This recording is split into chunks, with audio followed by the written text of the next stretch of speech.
नमस्कार।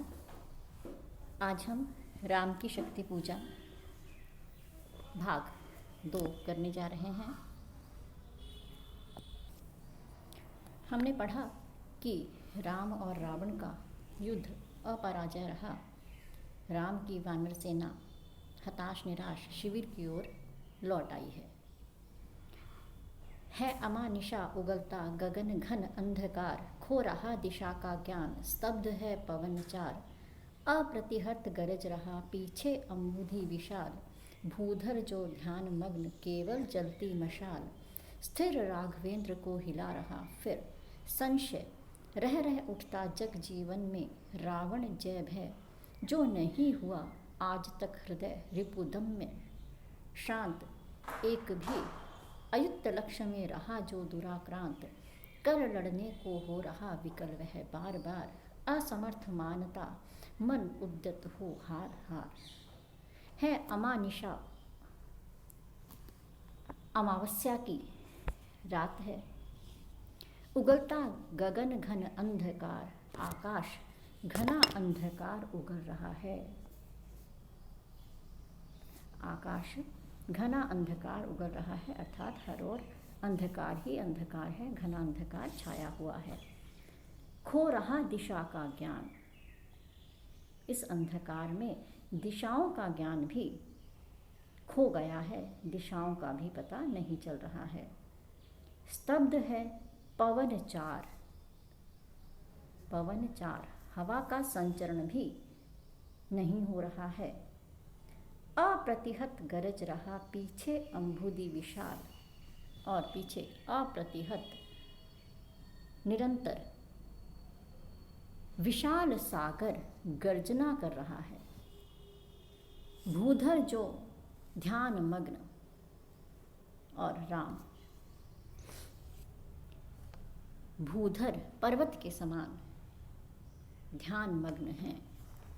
पर्वत जो है वो ऐसे स्थिर है जैसे ध्यान में खोया हो, और राम भी ध्यान में ही खोए हुए हैं। केवल जलती मशाल, एक मशाल है जिसका प्रकाश चारों ओर फैल रहा है। ये बाहर का चित्रण वास्तव में प्रकृति के मानवीकरण के माध्यम से राम के मन का ही चित्रण है। बिंबात्मक भाषा का प्रयोग कवि द्वारा किया गया है। स्थिर राघवेंद्र को हिला रहा फिर संशय, राम जो हमेशा हर स्थिति में स्थिर रहने वाले हैं, स्थित प्रज्ञ हैं, लेकिन उनके मन में भी संशय आ गया है जो उन्हें बार बार हिला रहा है। संशय क्या है? रह उठता जग जीवन में रावण जय भय, रावण की विजय का भय कि संसार में रावण की विजय होगी, आसुरी शक्तियों की विजय हो जाएगी, ये भय बार बार राम के मन को हिला रहा है। वह मन जो नहीं हुआ आज तक हृदय रिपुदम में श्रांत, जो कभी भी थका नहीं था शत्रु का दमन करते हुए, कभी भी जो थका नहीं था, एक भी अयुक्त लक्ष्य में हो रहा जो दुराक्रांत, कभी भी जो मन भटका नहीं था अयुक्त लक्ष्य में। अयुक्त लक्ष्य 10 लाख, लक्ष्य लाख, अयुक्त 10,000। तो इस तरह से जो इतने प्रहारों से भी कभी झुका नहीं था, दुराक्रांत जो कभी दबा नहीं था, वही मन कल लड़ने को हो रहा विकल वह बार बार, वही मन कल लड़ने में असमर्थ हो रहा है, व्याकुल हो रहा है, और असमर्थ मानता मन उद्यत हो हार हार, अपने आप को युद्ध में लड़ने के लिए ही असमर्थ मान रहा है और अपनी हार मान रहा है।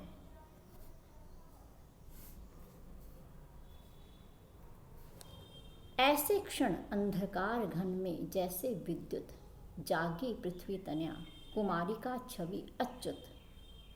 देखते हुए निष्पलक याद आया उपवन विदेह का, प्रथम स्नेह का लतांतराल मिलन, नयनों का नयनों से गोपन प्रिय संभाषण, पलकों का नव पलकों पर प्रथमोत्थान पतन, कांपते हुए किसलय झरते पराग समुदाय, गाते खग नव जीवन परिचय, तरु मलय वलय, ज्योति प्रपात स्वर्गीय, ज्ञात छवि प्रथम स्वीय, जानकी नयन कंपनीय, प्रथम कंपन तूर्य। ऐसे क्षण अंधकार घन में, ऐसे क्षण में जब राम निराशा में डूबे हुए हैं, जैसे अंधकार में बादलों में बिजली चमकती है, वैसे ही राम के मन में पृथ्वी तनया, पृथ्वी पुत्री सीता की छवि अच्युत अडिग अखंड दिखाई दी, जागी, प्रकट हुई, जैसे बादलों में बिजली चमकती है। देखते हुए निष्पलक, फिर उस छवि को अपलक देखते हुए, निहारते हुए याद आया उपवन विदेह का, राम को जनक का वह उपवन वाटिका याद आ गई, जहाँ पर प्रथम स्नेह का लता अंतराल मिलन, जहाँ लताओं के बीच राम ने पहली बार सीता को देखा था, नैनों का नैनों से गोपन प्रिय संभाषण, सीता के नेत्र से राम के नेत्र मिले थे और इस तरह से नेत्रों का ही नेत्रों से संभाषण हुआ था। पलकों का नव पलकों पर प्रथमोत्थान पतन,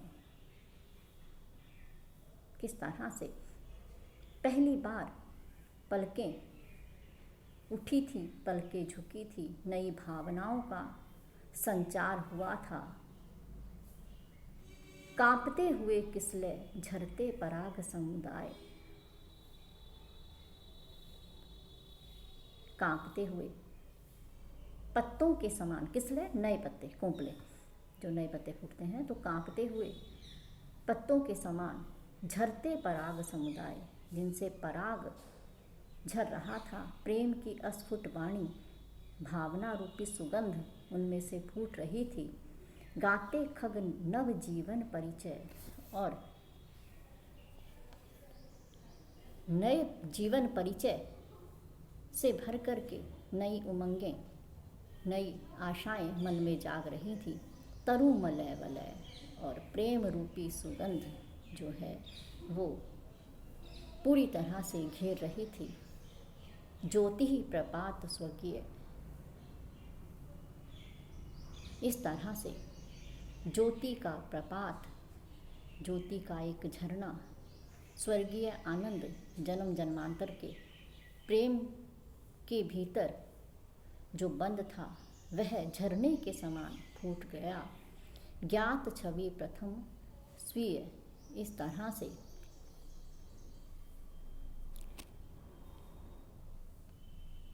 यौवन के आगमन और यौवन का सौंदर्य जाग उठा। जानकी नयन कमनीय प्रथम कंपन तूर्य, जानकी के कोमल नेत्रों में प्रथम कंपन तूर्य, तुरीय अवस्था की प्रथम कंपन हुई। 4 अवस्थाएं, जागृत, स्वप्न, सुषुप्ति और तुरीय अवस्था, जो समाधि में लीन होने की स्थिति होती है। तो तुरीय अवस्था में पहुंच गए।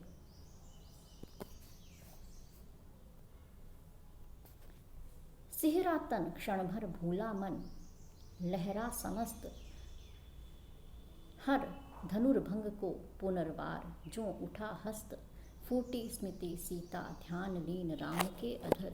फिर विश्व विजय भावना हृदय में आई भर, वे आए याद दिव्य शर, अगणित मंत्रपूत, फड़का पर नभ को उड़े सकल जो देवदूत। देखते राम जल रहे शलभ जो रजनीचर, ताड़का सुबाहु विराध शिरस्त्र दूषण खर, फिर देखी भीमा मूर्ति आज रण देखी जो सिहरातन। सीता के उस रूप को देख करके राम का शरीर सिहर गया और क्षण भर के लिए मन सब कुछ भूल गया। लहरा समस्त ध्यान जो है वो स्थिति से हट करके सीता की उस छवि पर पहुंच गया और हर धनुर्भंग को पुनर्वार जो उठा हस्त, कैसे शिव धनुष को भंग करने के लिए राम का हाथ उठा था, वैसे ही हर धनुर्भंग को पुनर्वार जो उठा हस्त, राम का हाथ जैसे उठा। फूटी स्मृति सीता ध्यान लीन, और सीता के ध्यान में लीन राम के होठों पर मुस्कान फूट पड़ी। राम के अधर, राम के होठों पर सीता की याद से एक मुस्कान बिखर गई। फिर विश्व विजय भावना हृदय में जा आई भर, और सीता का ध्यान आते ही विश्व विजय की भावना राम के मन में फिर से जा गई। वे आए याद दिव्य शर अगणित मंत्रपूत। राम के पास जो असंख्य दिव्य मंत्रों से पवित्र बाण थे, उनकी शक्ति उन्हें याद हो आई। फड़का पर नभ को उड़े सकल जो देवदूत। ऐसे लगा जैसे अपने पंखों को फैला करके देवदूत आकाश में उड़ चले हों। राम के मन में फिर से उत्साह का संचार हो गया। देखते राम, और फिर राम देखते हैं जल रहे शलभ जो रजनीचर। उनकी शक्ति के सामने पतंगे के समान शलभ पतंगा, पतंगे के समान रजनीचर राक्षस जल रहे हैं। चाहे वो ताड़का है, सुबाहु है, विराध या तृष्णा, खर, दूषण, सब जल गए। ध्यान में मगन राम ये सब देख रहे हैं। तभी फिर देखी भीमा मूर्ति आज रण देखी जो। अचानक उन्हें श्यामा की वो विशाल मूर्ति दिखाई दी, वह विशाल रूप दिखाई दिया जो आज युद्ध में राम ने देखा था। कैसा रूप था? आच्छादित किए हुए सम्मुख समग्र नभ को, ज्योतिर्मय अस्त्र सकल बुझ बुझ कर हुए क्षीण, पा महानील्य उस तन में क्षण में हुए लीन, लख शंकाकुल हो गए अतुल बल शेष शयन, खिंच गए दृगों में राम के सीता के राममय नयन। फिर सुना हंस रहा अट्टहास रावण खल खल, भावित नयनों से सजल गिरे दो मुक्तादल। राम उत्साह से भरे थे कि तभी उन्हें दिखाई दिया श्यामा की वह मूर्ति जो सारे आकाश को आच्छादित किए हुए थी। और उस श्यामा की मूर्ति के सामने ज्योतिर्मय अस्त्र सकल, राम के जो ज्योतिर्मय अस्त्र थे वे सारे बुझ करके क्षीण हो जाते थे उस श्यामा के सामने जाते ही। पा महानिल्य उस तन में क्षण में हुए लीन, और उस महाघर को पाकर के, श्यामा के तन को पाकर के उसी में जाकर के लीन हो जाते। लख शंकाकुल हो गए अतुल बल शेष शयन, अतुल बल के भंडार शेष पर शयन, शेषनाग पर शयन करने वाले राम इस दृश्य को देख करके शंकाकुल, शंका से भर गए। खिंच गए दृगों में सीता के राममय नयन, और फिर सीता के वे नेत्र जिनमें हमेशा राम समाये रहते हैं, सीता के वे नेत्र राम के नेत्रों में खिंच गए, राम के नेत्रों के सामने आ गए। फिर सुना हंस रहा अट्टहास रावण खल खल, और फिर राम ने सुना कि रावण अपनी शक्ति से, अपने अहंकार से भर करके खल खल करता हुआ हंस रहा है। भावित नेत्रों से सजल गिरे दो मुक्ता दल। इस दृश्य को सोच करके भावनाओं से, भावित भावनाओं से भरे हुए राम के नेत्रों से दो मुक्ता दल गिर पड़े, अर्थात उनके नेत्र जल से भर आए और दो आंसू मुक्ता दल नीचे गिर पड़े। बैठे मारुति देखते राम चरणाविंद, युग अस्ति नास्ति के एक रूप, गुण गण अनिंद्य साधना मध्य भी साम्य। वाम कर दक्षिण कर तल पर राम चरण, कपिवर गदगद पा सत्य सचिदानंद रूप। विश्राम धाम जपते सभक्ति अजपा, विभक्त हो राम नाम। युग चरणों पर आ पड़े अस्तु वे अश्रु युगल, देखा कपि ने चमके नभ में जो तारा दल। ये नहीं चरण राम के बने श्यामा के शुभ सोहते, मध्य में हीरक युग या दो कौस्तुभ। सामने हनुमान बैठे हैं। बैठे मारुति देखते राम चरणारविंद, सामने बैठे हुए हनुमान राम के चरण रूपी कमलों को देख रहे हैं। और क्या देख रहे हैं कि ये दो चरण नहीं बल्कि युग अस्ति नास्ति के, ये तो उस परम सत्ता के निर्गुण और सगुण दो रूप हैं। गुण गण अनिंद्य, उस परम सत्ता जो एक परम सत्ता है उसी के ये दो रूप अस्ति नास्ति, सगुण और निर्गुण रूप हैं। गुण गण अनिंद्य, अनिंद्य जिसकी निंदा नहीं की जा सकती। साधना मध्य भी साम्य, राम साधना में लीन है लेकिन साधना में भी कितना साम्य है। वाम कर दक्षिण पद, बायां हाथ दाहिने पैर पर है और दक्षिण कर तल पर वाम चरण दक्षिण हाथ पर, दाहिने हाथ पर बायां चरण है। कपिवर गदगद, कपिवर हनुमान गदगद हो रहे हैं इस परम सत्ता के रूप को देखकर। पासत्य सचिदानंद रूप विश्राम धाम, उस सचिदानंद रूप को के सत्य को पाकर के उस विश्राम धाम को, जहाँ पर सब विश्राम पाते हैं, विश्राम के उस धाम को पाकर के जपते सभक्ति अजपा, हनुमान भक्ति से भर करके अजपा, ध्वनि से रहित राम नाम का जाप कर रहे थे। सब उसी में लीन होते हैं लेकिन उससे अलग होकर के उस परम सत्ता का ही जाप कर रहे थे। युग चरणों पर आ पड़े अस्तु वे अश्रु युगल, तभी राम के वे दो आंसू जो नेत्रों से निकले थे उनके चरणों पर आकर गिर गए, पड़ गए।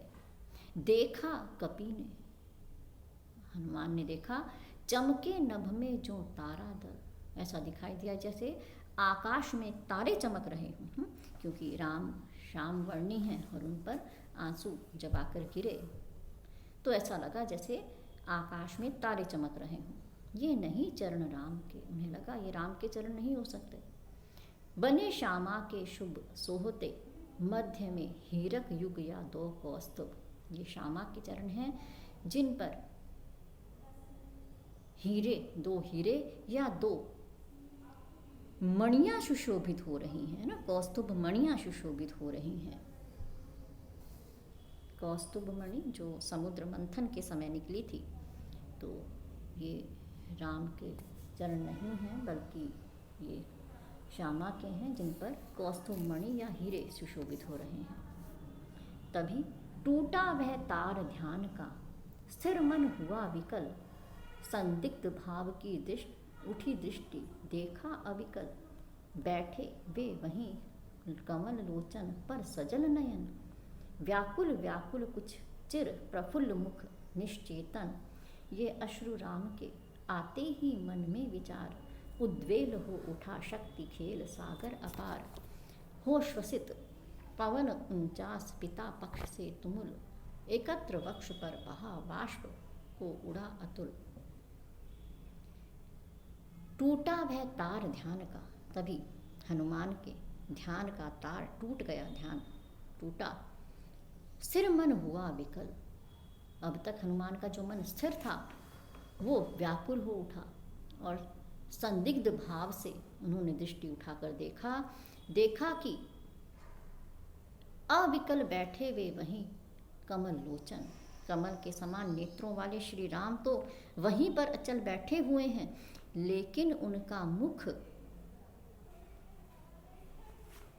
जो कुछ चिर प्रफुल्ल मुख जो हमेशा प्रफुल्ल बना रहता है, वह आज चेतना से हीन है, कुछ व्याकुल है और नेत्र उनके सजल हैं, नेत्रों में उनके जल है। जैसे ही ये दृश्य देखा और हनुमान को ध्यान आया ये अश्रु राम के, कि ये राम के अश्रु हैं, इतना विचार आते ही उद्वेल हो उठा शक्ति खेल सागर अपार। उनके हृदय में उद्वेलन हो गया और शक्ति खेल सागर अपार, शक्ति का खेल अपार खेल उनके मन में चल पड़ा, उद्वेलन होने लगा और होश वसित पवन 49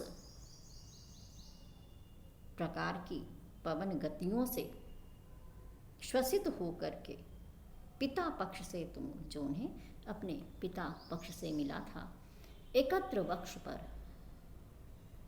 वे सारी गतियां उनके वक्ष पर एकत्र हो गई। बहा वाष्प को उड़ा अतुल, और आवेग की भाप, अतुल भाप उड़ने लगी। यानी कि मन में ऐसा उद्वेलन हुआ कि 49 प्रकार की वायु की जो गतियां हैं वो सारी उनके हृदय पर में भर आईं। शत घूर्णावर्त तरंग भंग उठते पहाड़, जल राशि राशि जल पर चढ़ता खाता पछाड़, तोड़ता बंध प्रतिसंध धरा को स्फीत वक्ष, दिग्विजय अर्थ प्रतिपल समर्थ बढ़ता समक्ष, शत वायु बेग बल डूबा अतल में देश भाव, जल राशि विपुल मत मिला अनिल में महाराव, वज्रांग तेज घन बना पवन को, महाकाश पहुंचा एकादश रुद्र शुद्ध कर अट्टहास। शत घूर्णावत सैकड़ों भंवर तरंगों को भंग करते हुए चल पड़े और उठते पहाड़, उस भंवर में पहाड़ भी उखड़ गए। जल राशि राशि जल पर चढ़ता खाता पछाड़, कभी वायु पर जल और कभी जल पर वायु पछाड़ खा रही थी। जल इस तरह से ऊपर उठ रहा था, नीचे गिर रहा था। तोड़ता बंध प्रतिसंध धरा हो स्फीत वक्ष, हनुमान के उस चौड़ी छाती पे इस तरह से तरंगे उठ रही थी जैसे संधि, सागर ने धरा के प्रति हुई संधि को तोड़ दिया। तोड़ता बंध प्रतिसंध धरा हो स्फीत वक्ष। सागर कभी अपनी मर्यादा नहीं लांघता है, लेकिन भावों का ऐसा आवेग उठा कि सागर ने उस संधि को भी तोड़ दिया। दिग्विजय अर्थ प्रतिपल समर्थ बढ़ता समक्ष, और भावों का ये आवेग का जो समुद्र उमड़ा था, दिग्विजय अर्थ सारी दिशाओं को विजित करने के लिए प्रतिपल आगे बढ़ रहा था। शतवायु वेग बल, सैकड़ों वायु के वेग से, गति से डूबा अतल में देश भाव। हनुमान भूल गए कि वे कहाँ हैं। सारा ज्ञान जाता रहा, डूब गया, देश भाव का ज्ञान नहीं रहा। जल राशि विपुल मत मिला अनल में महाराव। इस अपार जल राशि में अनिल वायु का महारव मिल गया और सारे समुद्र को मथने लगा। वज्रांग तेज घन बना पवन को, वज्रांग वज्र के समान अंग वाले श्री हनुमान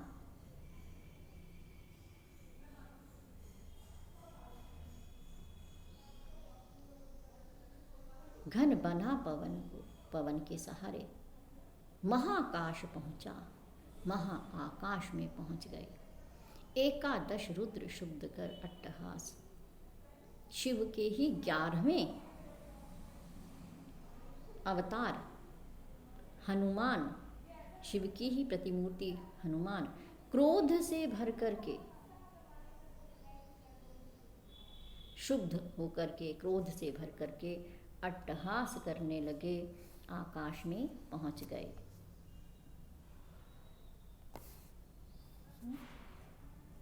महाराव, महाध्वनि, महारव, अनिल हवा, श्वेत चोड़ी वक्ष।